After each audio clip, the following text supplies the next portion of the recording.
Today, I'll show you how to create subtasks in Microsoft Projects. Subtasks are a simple but powerful way to break larger tasks into smaller, more manageable pieces, and they're essential if you want a clear, organized project schedule.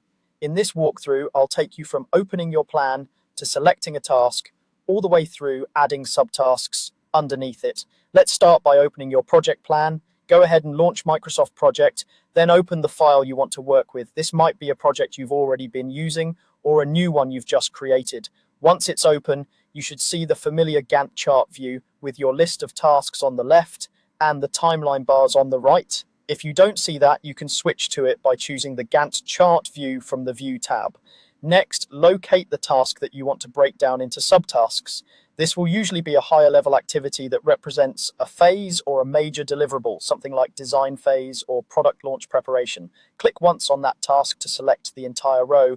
You'll notice the row is highlighted, showing you that this is the task you're about to work with. Now, to add subtasks, you'll insert new tasks directly beneath this main task and then indent them so they become subtasks.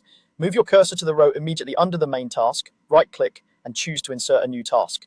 Alternatively, you can simply click into the cell and start typing the name of the subtask. Give it a clear descriptive name that reflects a smaller piece of work, for example, create design mockups or prepare launch checklist. After you've added the name of the task, you'll want to make it a subtask. With that new task row still selected, go up to the Task tab on the ribbon and look for the Indent button. Click Indent and you'll see the task shift slightly to the right. Visually, this indicates that it's now a subtask of the main task above it. You'll also notice that the main task becomes bold and may show a summary bar in the Gantt chart, representing the overall duration of all its subtasks. Repeat this process for each additional subtask you want to create.